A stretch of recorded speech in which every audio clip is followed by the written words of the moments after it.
This adventure challenge takes us through what's believed to be the oldest desert in the world, in Namibia, littered with sand dunes that are said to be some of the highest in the world. It's a land of beauty and danger, which we'll be crossing in the company of a man who's simply obsessed with deserts. I'm Sam McConnell, and my adventure challenge is to traverse the Dune Sea of the Namib Desert, solo and unsupported, 100 kilometers west to east. Everything I need for this inhospitable environment I'll have to carry on my back. The dunes may be beautiful, but they're extremely hard to cross. Some of them are 1,000 feet high. Every footstep is a major effort. This is really hard. And the dunes are spread out in such a way it's impossible to walk in a straight line. Daytime temperatures out here can reach 40 Celsius, and there's absolutely no shade. But at night, temperatures plummet. So Sam could go from heat stroke to hypothermia in just a couple of hours. You can see my breath, it's that cold, eh? And then there are the poisonous scorpions and snakes lurking under the surface of the sand.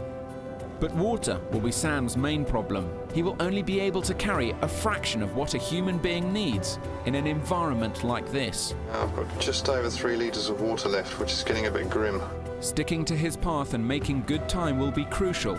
But there's another sting in this desert's tail.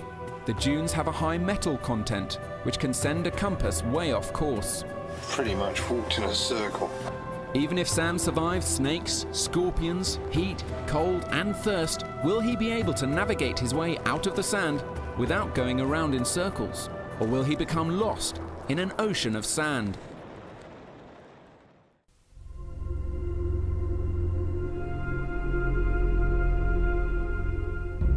The Skeleton Coast, one of the most forbidding shorelines in the world. It marks the western edge of the Namib Desert. Countless mariners have lost their lives along the coast, their ships caught on sandbanks by strong currents or the thick fogs that are common here. The joy of surviving a shipwreck. You're there on the beach, wow, fantastic, survived it. And then suddenly it dawns on you, you've still got a 100-kilometre barrier of sand between you and the next possible bit of water. 100 kilometers may not seem a long way to walk, but across territory like this, in which everything is against you, it is truly lethal. Some might think that to walk voluntarily from the coast across the desert is crazy. Few people ever choose to walk even part of the route. Most see it from the safety of a plane. From the sky, it's impossible to fully appreciate the dangers, but the beauty speaks for itself. Sam's adventure will, in theory, take him from the coast, through the dunes, all the way to a place called the Cesarium Canyon, the nearest reliable source of fresh water. Any shipwrecked mariner would have had to walk all the way here if they were to survive. It's all a far cry from Sam's home in London.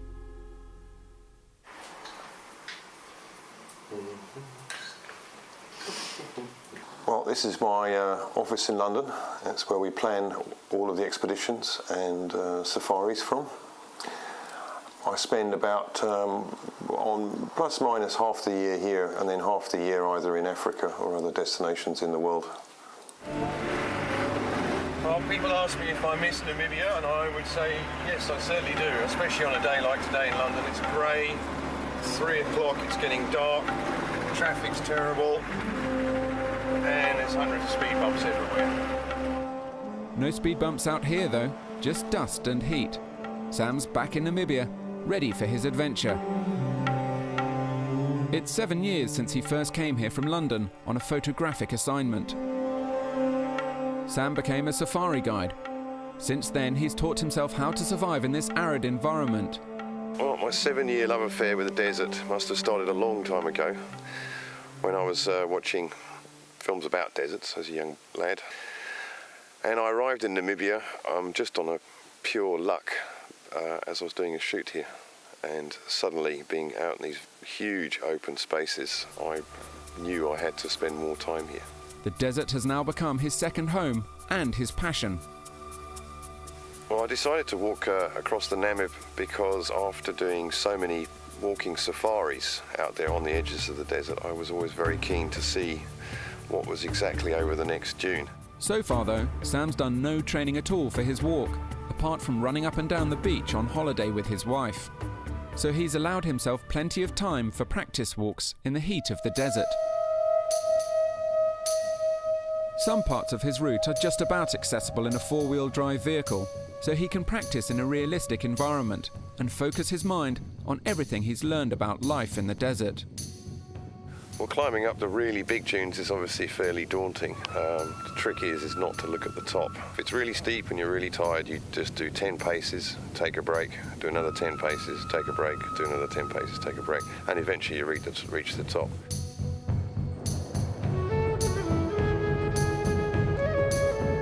On the coast, that you do have bowls of sand with a slip face all the way around. If you were to fall into one of these large holes, it would certainly be a struggle to get out, and certainly with such a full pack. This is the windward side of the dune, and this is the slip face of the dune. As you can see, the sand just falls away here. It's not compacted at all, and it's a nightmare to walk on.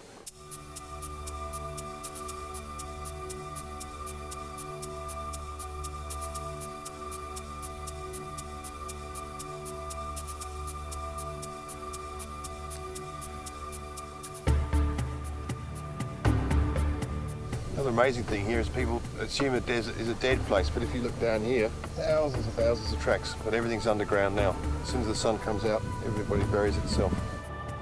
His recce takes him to the ominously titled Dead Flay, which will be the halfway point on his walk. Dead Flay is a large expanse of dry white clay surrounded by massive dunes. As Sam continues his training walk, he passes the ghostly 500-year-old corpses of camel thorn acacia trees. These trees were probably alive when Vasco da Gama sailed around the Cape of Good Hope at the end of the 15th century. They're a reminder of how quickly water evaporates in the Namib. This was once a floodplain. Now the nearest fresh water is 50 kilometers away. We're out here in Dead Flay. It's probably nearly 40 degrees in the shade, and we're not in the shade at the moment. There's not much of that around.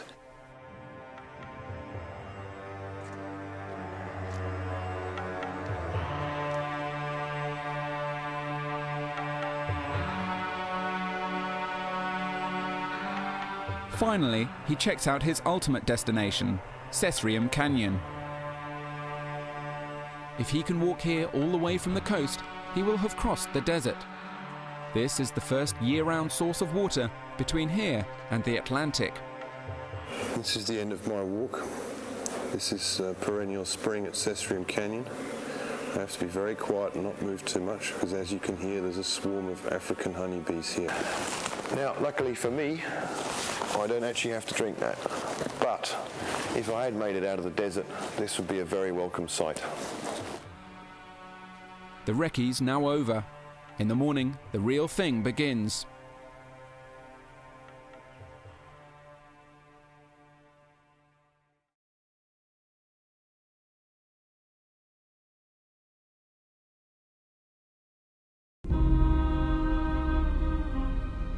Explorer Sam McConnell is about to set out on a solo walk across the Namib Desert without any help or resupply of any kind.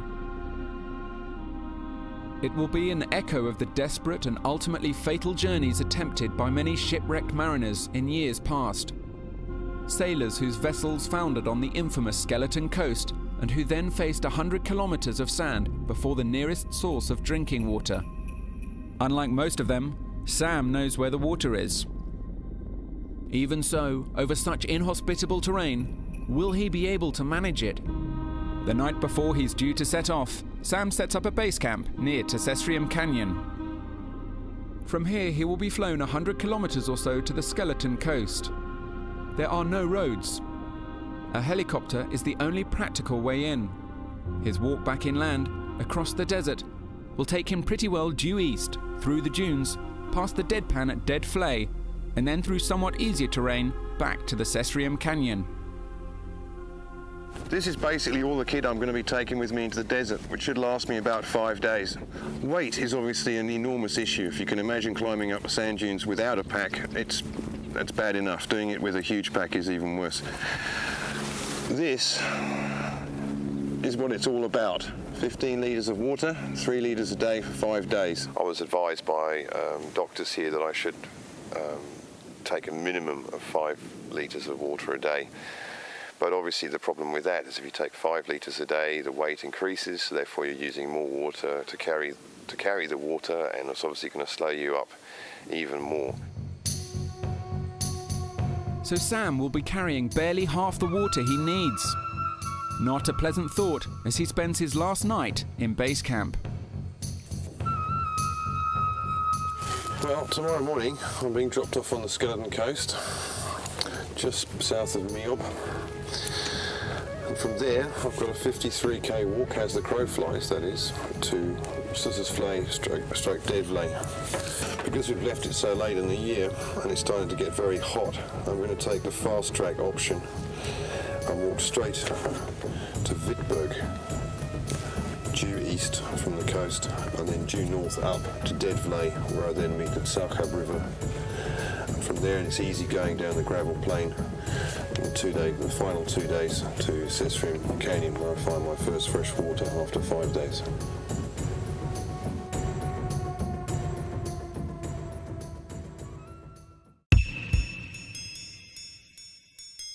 The big day has arrived. The helicopter that will fly him to the Skeleton Coast touches down at Sam's base camp.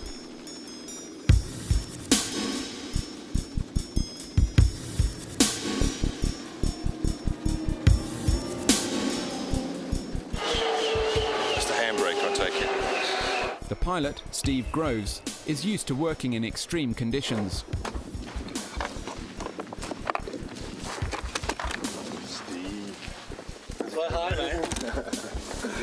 Yeah, good. Excellent. An ex-Marine and former member of Britain's Special Forces, he's flown in the jungles of South America and the deserts of Southern Africa. Sam won't be carrying a radio on his walk. It would be far too heavy. Instead, once a day, Steve will fly over to check he's all right. However, this morning the problem is the weather. Steve's heard over the radio that weather conditions along the coast are too dangerous to attempt a landing. Well, we were supposed to have left at 10:30 this morning, was the original ETD, but after Steve's been speaking to pilots who've actually flown over the coast, there's still thick fog there, which is obviously not ideal for landing, so we're basically going to give it another couple of hours, see if we can get in touch with any other pilots who've flown over that area, and take it from there, basically. Do you want to add anything? Yeah, it's a very typical localised weather on the coast. Usually lifts about 10 or 11 o'clock, so we've got plenty of time to ponder our thoughts and get on with it as far as planning is concerned. As he waits for the fog to lift, Sam is feeling last-minute nerves. All the dangers he'll soon be facing race through his mind. The main worry is heat stroke, just basically overheating, and then you become disorientated. You can start making mistakes on your navigation and so on and so forth. I mean, scorpion bites and snake bites are obviously a worry. Scorpions, yeah, sure, I mean, they crawl into places, and you just have to be careful to make sure stuff's closed up, and just careful about your boots and stuff like that. Sandstorms could be a problem, especially this time of year. The wind can switch around to the east, which obviously blows down off the escarpment. That's just miserable, you know. You just have to hunker down and deal with it. My other worries, obviously, is dehydration, but I've got enough water for that. As they wait for the fog to clear, they go over Sam's route one last time. The map will be of limited use, although it's the most recent one available to them. It's 30 years out of date. In that time, the dunes have shifted considerably, especially near the coast. And this is the EPIRB. This is the only bit of kit that's really going to emergency stuff. So as I said before, it's on 1 to 1.5 megahertz, which is the radio beacon. Yes. Within 45 minutes, we should have a satellite grid of 5 square kilometres. Well, let's hope it doesn't come to that. No. Actually, I'm sure it won't. Well, whatever happens, I shan't leave you in the desert. Yeah. Well, basically, if nobody's seen or heard nothing of me after 5 days, can I have your boots? You can have my boots. Any aircraft 1248, this is ground station for helicopter Hotel Tango Romeo. Do you come? Finally, the call comes through that the fog has lifted. Steve starts up the Jet Ranger. Sam hides his nerves as he says his final goodbyes to his wife, Leonie. It's time to go.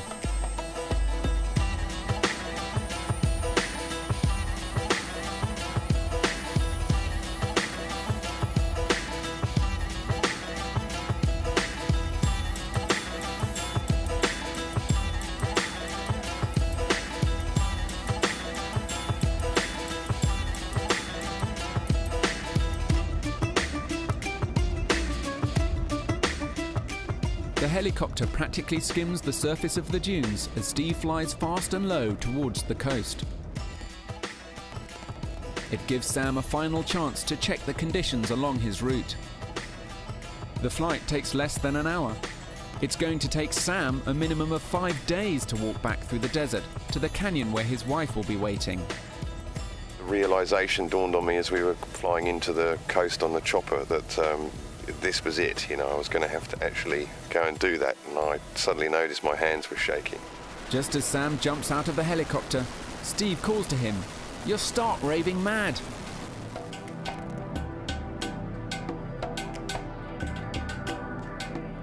As he shields himself from the sand thrown up by the rotors, Sam wonders what he's let himself in for.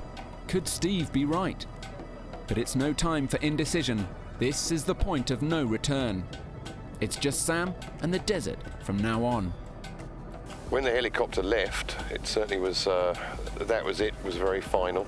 But I had to sit and really focus on the navigation so that I didn't think too much about what was coming up. All by himself, with the pounding Atlantic on one side and the desert on the other, Sam can't help thinking about all the ghosts that could be lurking around here. The shipwrecked mariners who just didn't make it. It was only 4 o'clock in the afternoon we actually arrived, and it's pretty spooky on the coast there. It's very, very strange light with the fog and the noise of the breakers coming in from the South Atlantic. It's just a very spooky place. Makes me feel very nervous.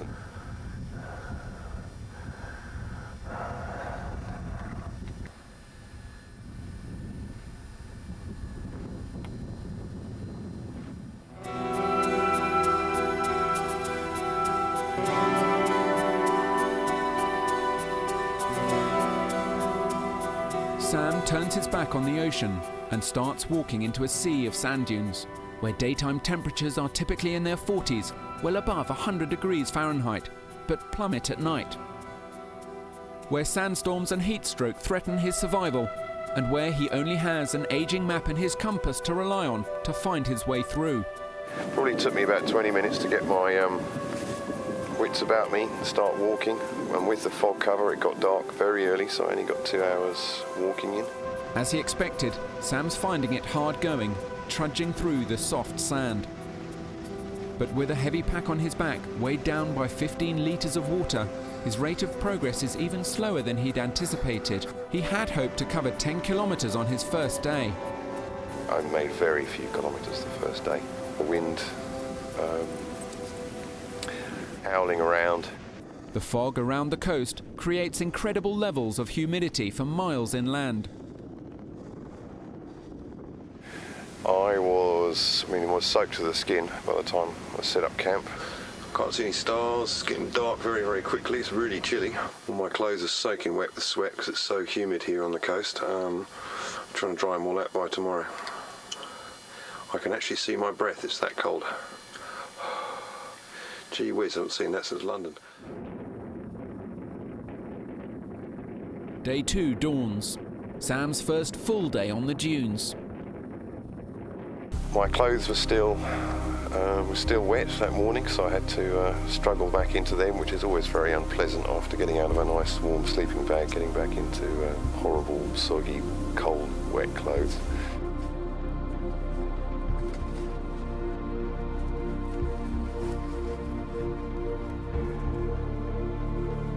He already knows his map is virtually useless.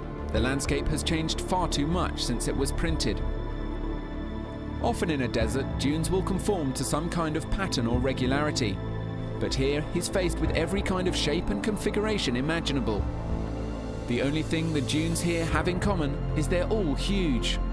The next set of dunes were very confused, all over the place. It was quite hard going. Pretty slow progress, unfortunately. 8Ks, really big dunes. Kind of worried about the lack of progress I'm making, but I hopefully can make it up after we get over the big linear dunes, which I should make by this evening. I'm seriously thinking of dumping some of the water or drinking some of it because it's bloody heavy and it's really slowing me up. But dumping water now would be a big mistake. Well, the idea of dumping some of the water, I wasn't really that seriously thought about. It was more me just sort of whinging about the weight of the pack.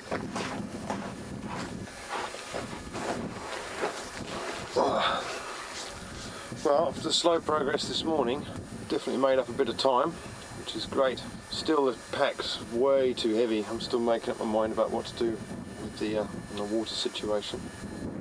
Sam has now been alone out here for about 24 hours. Back at base camp, right at the other side of the desert, Steve Groves is taking off, ready to check whether Sam's okay, if he can find him. No helicopter this time, just a single-engine Cessna. It's a lot cheaper to take up than a helicopter, but it won't be able to land in the dunes, even if there is a problem.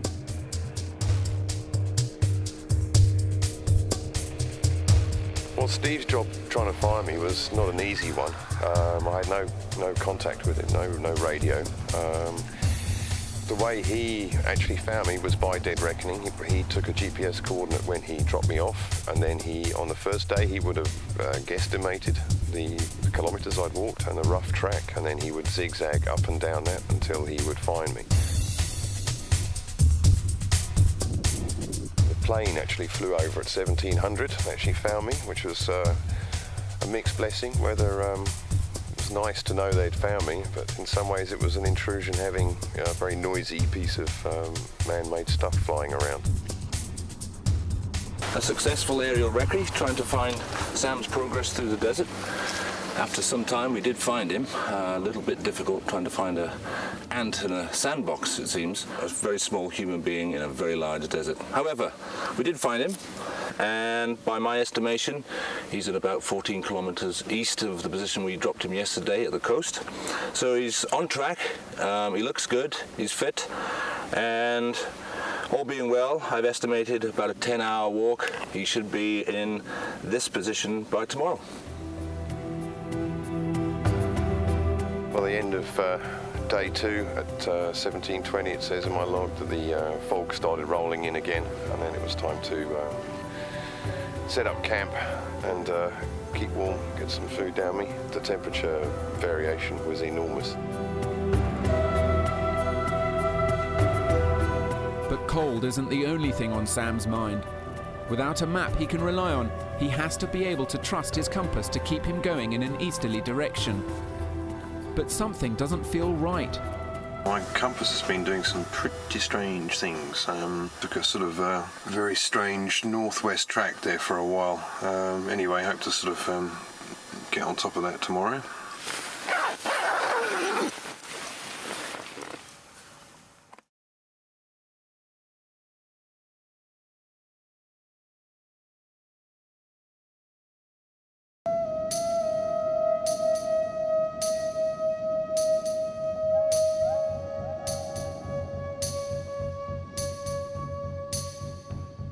British explorer Sam McConnell is somewhere in the Namib Desert. Namib is a corruption of a local word meaning big, empty place. The sand dunes are certainly big, some of the largest on the planet, and the desert itself is said to be the world's oldest. It's day 3, and something strange has been happening to his compass. It's been giving all kinds of weird readings.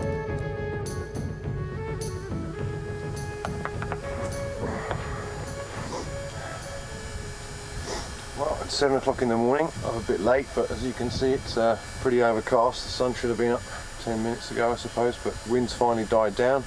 And let's hope the compass is behaving itself today, because if it carries on like yesterday, we're going to be going around in circles. Sam's compass isn't faulty. The desert is playing tricks on him. The sand contains iron, which, over the millennia, has been steadily oxidizing, creating the deep orange color that's so prevalent around here. The iron is slowly turning into iron oxide, like rust. In its mineral form, it's known as magnetite, because it's magnetic. Surrounded as he is by all these mounds of ferrous and magnetic material, it's little wonder Sam's compass is confused. Normally he could navigate, at least roughly, using the sun, but it's not always possible. Well, finally the sun's come out, so now I can check my compass and my bearing, which makes sense, but in some ways, but not in others. Anyway, it's a bit of a worry. Going to have to keep an eye on that, keep yomping forward. But as I said earlier, the worst case scenario is I end up walking around in circles. What Sam doesn't realise is that he is walking around in circles, or at least in extremely wiggly lines. He's slogged through about 10 kilometres of sand so far today, but he's only 3 kilometres closer to his destination. Navigation in the desert is pretty difficult. I was taking about 20 bearings a day. You'd be sitting on the top of one dune, you take a bearing off a recognisable feature on the next dune and then try and walk towards that. But after you started to descend, quite often the landscape completely changed. You would look up and you couldn't see the landmark you were supposed to be walking to.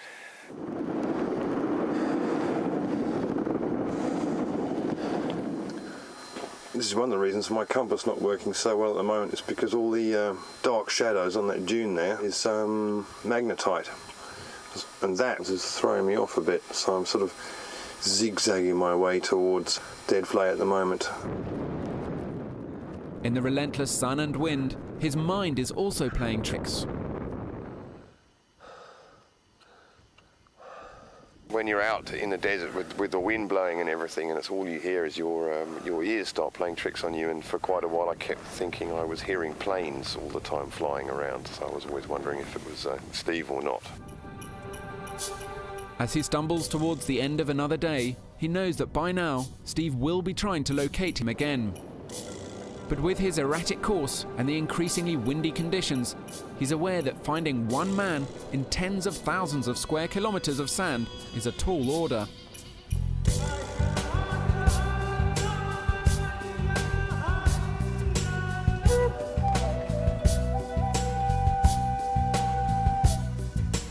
Particularly difficult aerial recce with a strong wind and low cloud, but we did find Sam.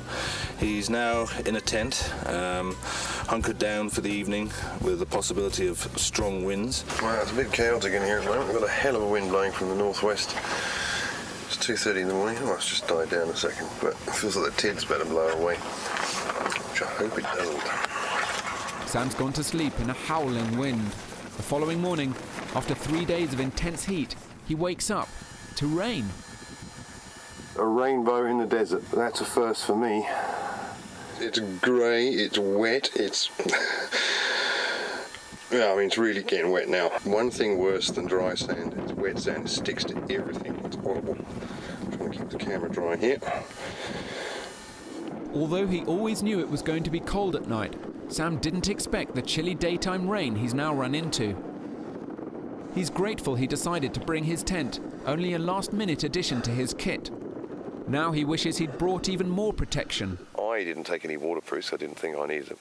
Of course, you know, I knew about the fog. I've seen it before. Normally it burns off by late morning, lunchtime, and obviously the further away you get from the coast, the less likelihood there is to be fog. But I've certainly never experienced fog where it starts precipitating like a Scotch mist. When the drizzle did first hit me, I thought, oh, this is ridiculous, you know. Anyway, so I was laughing about it, and then after half an hour the laughter stopped as all my clothes were soaked through and I was starting to really get very, very, very cold. Well, I'm laying up now and making myself a cup of hot water. You can see my breath, it's that cold, eh? Who would have thought it, middle of the Namib Desert, about to die of hypothermia, which was one thing I wasn't banking on. It was more heat stroke I was worried about. Anyway, beats the Northern Line on rush hour. Sam only brought 15 litres of water with him, barely half of the doctor's most optimistic assessment of what he really needs out here to avoid dehydration. But now those vital supplies are dwindling fast as he uses the water just to keep warm. Once it's all gone, there's no way he can possibly survive out here. Well, it's been a bit more warmed up now, and the rain seems to, well, drizzle seems to have stopped, so I'm going to pack up. It's 10 o'clock, so hopefully we can make up for lost time. Probably not, but let's keep hoping. Well, during the walk, I was only going to have one ration a day, and that was going to be in the evening meal, which was going to make this sort of day something to look forward to. But during the cold part of the trip, I felt it more prudent to have split the ration into two and turn it into more of a soup than a stew, so I can have 2 meals a day and therefore keep the calories coming in slightly more regularly than having one splurge at the end of the day. I've had to put my tent up again. It's lunchtime. It started raining again. Looks like it's still pretty stormy looking out there. It hasn't really kind of brightened up. Anyway, we've just come up against the really big dunes. I mean, I'm at 600 odd metres now. I dread to think how big these dunes are, but I'm certainly not climbing over the top of them, that's for sure. So I'm going to cut south now, go around the bottom of this one, and hopefully find an easier route in to Sussex Stroke Dead Flay. It's well into the afternoon, and at last the cold has dissipated. In this land of contrast, it's now turning into another extremely hot day. All the worse for climbing the really high dunes Sam's now reached. As the afternoon passes, he finally realises that his problems with the compass have pushed him miles behind schedule. Add to that his rapidly dwindling water supplies and the prospect of him even reaching Dead Flay, his halfway point, and looking slim.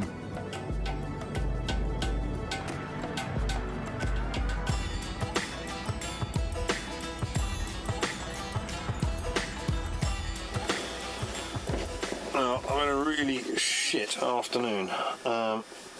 Basically, the compass is way out. I've pretty much walked in a circle. I knew there was going to be a magnetic deviation from the magnetite, but I didn't, in my wildest dreams, ever think it was going to be as bad as it was.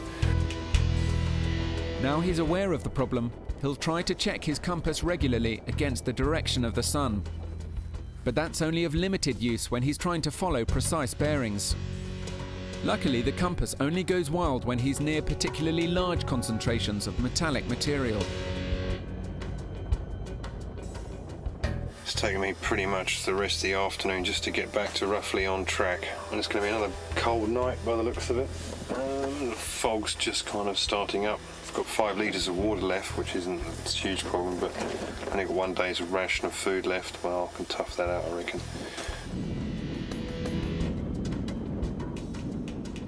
But Sam's main worry as he settles in his tent for a 4th night on the dunes is that there's been no sign at all of Steve's plane. In fact, Steve is up in the air, desperately searching for his friend. He's tried flying along Sam's anticipated route and several kilometres either side of it, but nothing. Not so lucky today, unfortunately. We spent about an hour and 20 minutes on an aerial recce. Didn't find Sam or any signs of him.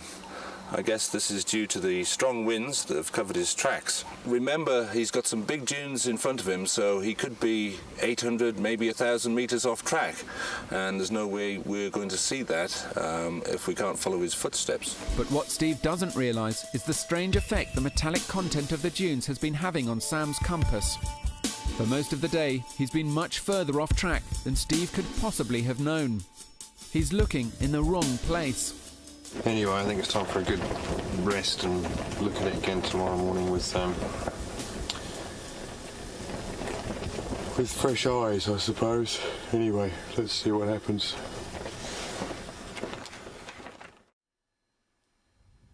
It's day 5. Sam's hardly got any food or water left, but he's trying to look on the bright side. Well, there we go, chaps. The highlight of my day. God, it was so cold last night. I've got a -40 sleeping bag. I'm in a tent. I'm wearing a fleece, my trousers, and I'm still. Ugh. Yeah. Freezing cold. What is this supposed to be? Don't look at it too hard.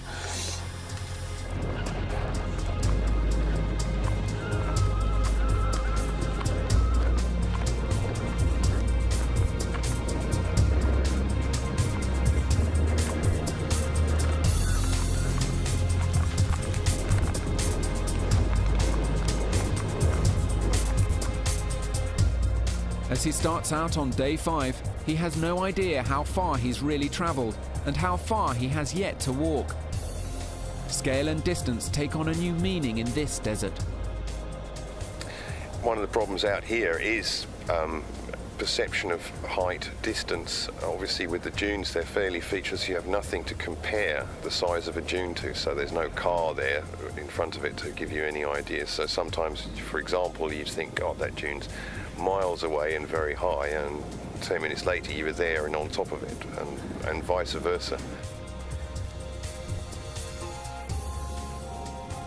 Well, what kept me going was really to see what was on the other side of the next dune, I suppose. I was always kind of half hoping to find a sort of half-buried temple poking out of the dunes, or a tribe of lost bushmen. And it was, you'd get to the top of a dune and you would sit down, take a break, and it would be just the scenery is just so awesome. You could sit and watch it all day, or I could. But he knows he's not out here on a sightseeing trip. He has to reach Dead Flay, see what the water situation's like, and then make a judgment on whether he can complete the final part of his journey.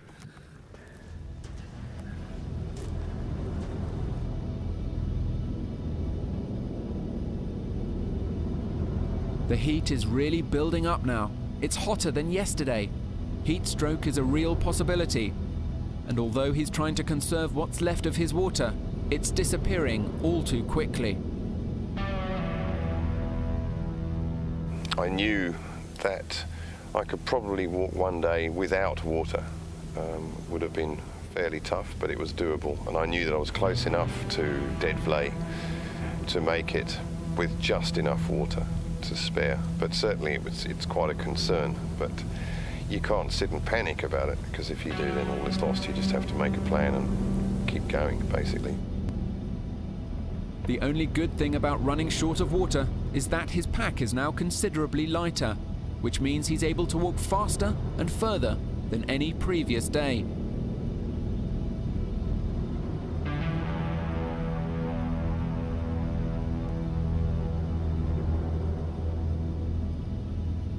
As the day progresses, more vegetation starts to appear, and in the distance, he recognizes the Wittberg mountain.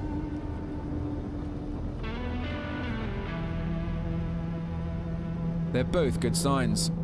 He reckons Dead Flay must now be only 20 kilometers or so away.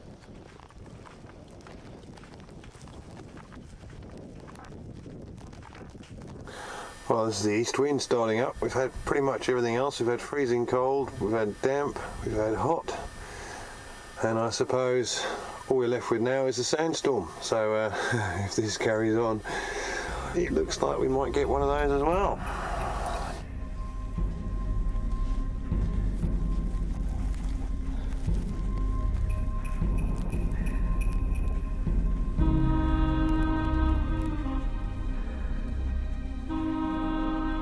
Well, it's midday. Just done my calculations. We're about 8 k's from Dead Flay. It's getting pretty hot. Got just over 3 litres of water left, which is getting a bit grim. Whether I can make it to Cessrium or not, well, we'll wait and see, but let's get to Dead Flay first.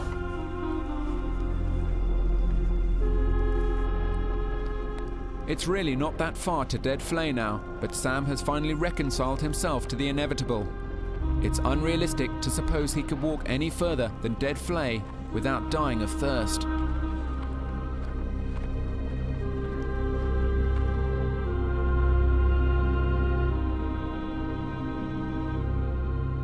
Yesterday there was no sign of Steve's plane.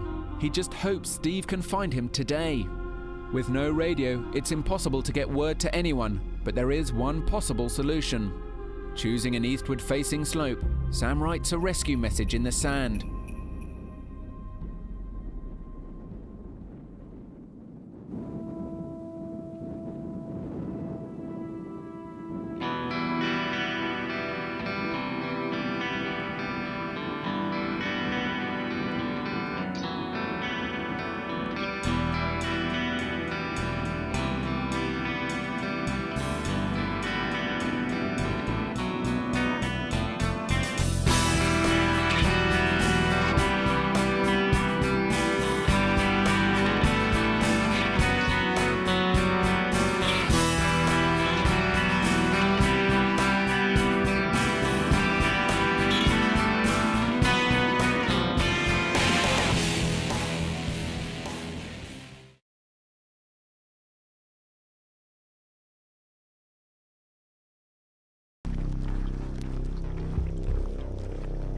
British explorer Sam McConnell is attempting to walk across the world's oldest desert in Namibia. He's almost completed the most difficult stretch from the Atlantic coast, 50 kilometers inland, across the world's highest sand dunes. He's survived intense daytime heat and the bitter cold of desert night. But his biggest problem has been the metallic content of the sands that have been giving him freak readings on his compass. Wandering well off course for much of the last few days, he's used up almost all his water. He hasn't enough left to take him to his ultimate destination, the Cesarium Canyon. So he's been forced to write a message in the sand, hoping his pilot friend Steve Groves will spot it from the air. There he was on top of a high dune with the letters marked in the sand DVPM, which means dead flay sometime late this afternoon. Although he's got a long way to go in this hot sun.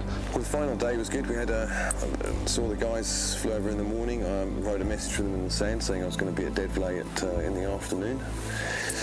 And so that meant I really better get my skates on. And indeed, Sam does get his skates on. Pushing forward quicker than ever before, he's intent on reaching dead flay by the afternoon. He's not been able to communicate his precise intentions to Steve, just the location. Steve won't know whether Sam wants to be picked up in the helicopter or to be resupplied. But for Sam, there's only one choice now. For me, the idea of resupplying at dead flay and carrying on was frankly cheating in my books. He makes it to the rendezvous point, and it's still daylight, but there's no sign yet of the helicopter. Well, I've made it. Can't believe it. Finally at dead flay. I was kind of hoping somebody would be here to meet me, but here you go. Certainly the initial euphoria of arriving at dead flay, when I climbed over that last sand dune and suddenly saw the white pan with the dead trees on it, I knew I was pretty much home free. But the fact that nobody was waiting for me there was fairly confidence sapping. Sam has no way of telling Steve that he's down to his emergency water rations. And now it looks like another night in the desert until help arrives. Well, I made my way to go to where I knew where there's some trees, to go and set up camp there and wait for them. I was hoping they were going to come in that evening, but as night drew in, I knew that they weren't. So that was quite frustrating in some ways, knowing that they were, possibly sitting in a bar drinking cold beers, and I was stuck out on the edge of the dune sea with 500 millilitres of water and no food. Well, that's it. All I've got left now is 2 of these 500ml rations of water, which I'm going to have to open one of them because I'm feeling pretty grotty after not drinking enough today. And fingers crossed, the guys are going to come and get me tomorrow. So I was trying to open this sachets of water with heat stroke and thumbs and fingers that had all swollen up, and I couldn't make a fist, and I'm dying of thirst trying to open these things up and actually spilling most of it. That's a lot of ketchup sachets. Anyway, the sun's going down now. At the end of the day, it's been real. Despite spilling his water, Sam knows he'll be picked up in the morning, which is more than any of the shipwrecked mariners could have hoped for had they even made it this far in their desperate attempts to find a source of water. Reasons why the helicopter and guys didn't make it to the RV point on the end of day 5 were when they'd seen, or Steve had seen me write DVPM in the sand, he tipped his wings, which means it's the international sign that he's understood the message, so I knew that they knew that I wanted to be at dead flay. But when they got back, they looked at the map, the distance I had to cover from lunchtime to that evening, and also the topography, some of the really high dunes there. They decided that I probably wouldn't make it.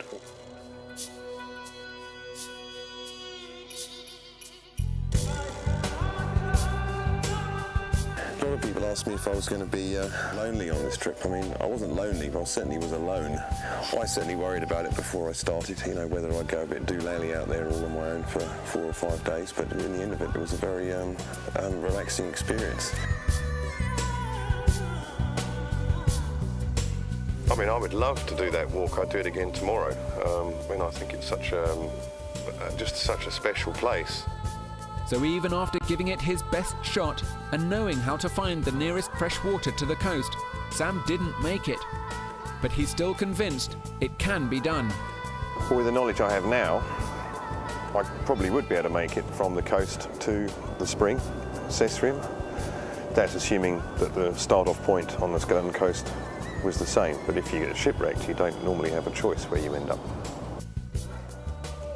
The helicopter did arrive at Dead Vley, and then we only arrived about an hour later in the Land Rover, and yeah, it was fantastic to see her walking across the salt pan there at Dead Vley with a nice thermos of coffee and a tear in her eye.